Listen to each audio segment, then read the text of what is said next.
The proposals contained in the Finance Bill 2024 have sparked outrage among Kenyans who note that the National Treasurer's bid to raise more taxes would further push many essential items out of reach for most households. Kenyans also say that they are still reeling from the measures that the government has been implementing since the Finance Act 2024 came into force. Among the proposals that have been met with resistance include increasing the cost of bread, which is the only breakfast alternative that is still within reach for many and could see many Kenyans skip the essential meal. The bill has proposed migrating the supply of ordinary bread from VAT value-added tax zero-rated status to VAT-exempt. Zero-rated supplies are cheaper as manufacturers are allowed to claim a refund on input tax, while exempt supplies are not taxable and any related input tax is therefore not deductible. The bill further introduces taxes on essential services such as high excise duty on mobile money and VAT on banking services, which could slow down the efforts that the country has made in increasing financial inclusion. This even as analysts noted that the proposed tax measures could be an overkill coming barely a year after the Finance Act 2023, which has made life more difficult for Kenyans and even emerged as one of the most contested legislations. Cases protesting some clauses in the last year's act are still in court. Last year, the act introduces incomes for many employed Kenyans through the introduction of such levies as the Affordable Housing Levy and higher pay as you earn pay tax for some segments. It also had the effect of pushing up the cost of most products through such measures as higher as VAT on petroleum products. Alex Kanye, a partner at Cliff Deck, noted that the Treasurer should have considered the outcome of the Finance Act 2023 before coming back to Kenyans with demands to hike the taxes. He said the Treasurer should have reckoned with the impact on the previous measures before introducing new ones. He added that the government should make data-driven proposals ensuring changes are effective before implementing further reforms. Other tax measures include high tax on motorcycles, which though chaotic have emerged as a formidable sub-sector within the transport sector.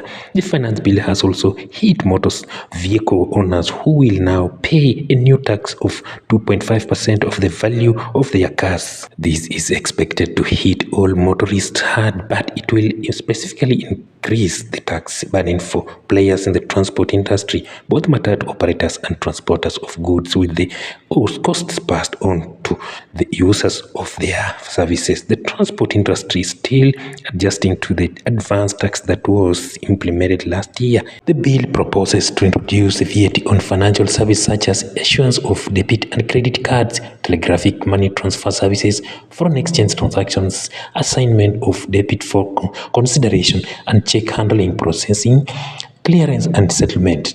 The services, which will attract 16% VAT, are at the moment VAT exempt. The bill also includes potential burdensome proposals, the significant increase in the tax burden on non-resident digital services providers, and the removal of the definition of gross investment receipts for clubs association could create uncertainty and hinder growth. Taxing all income earned by amateur sporting associations, not just their investment income, further raises questions about the bill's proposed significant economic presence tax is largely similar in its application to the digital service tax that it seeks to replace.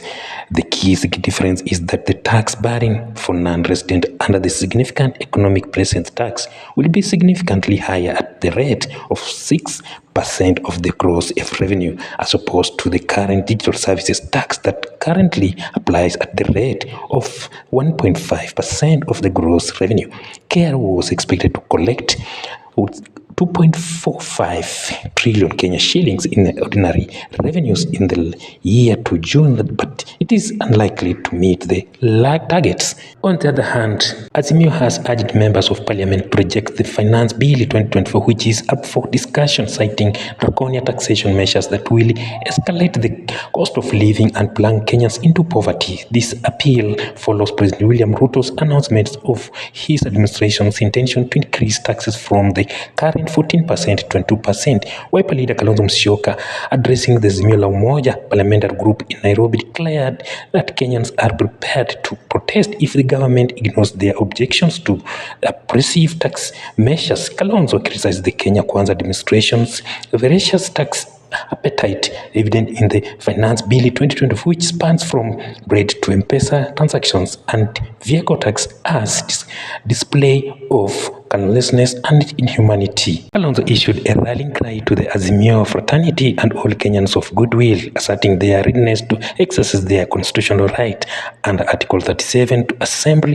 demonstrate, picket, and petition public authorities. President Ruto, speaking to Harvard Business School students, reaffirmed his commitment to increasing tax revenues, which may result in additional taxes for Kenyans. He was explicit about the government's goal to raise the tax revenue as a percentage of the gross domestic products to 22% from the current 14%. The president's firm stand on taxation comes days after the National Treasurer made public the Finance Bill 2024, which has proposed increasing taxes on board mobile money banking services, as well as imposing an annual tax on motor vehicles. Kalonzo advocated for a resounding rejection of the proposed amendments to the Finance Bill 2024, which is headed for public participation, as it threatens to deprive citizens of their hand-earned money. According to the Organization for Economic Cooperation and Development,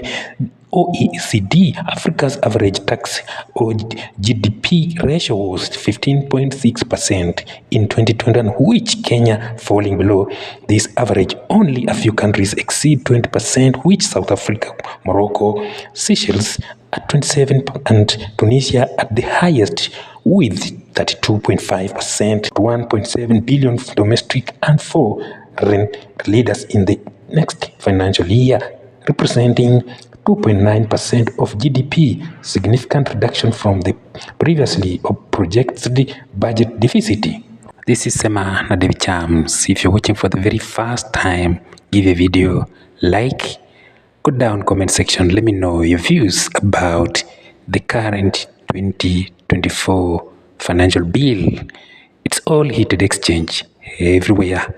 So give a video like, subscribe. See you in the next video.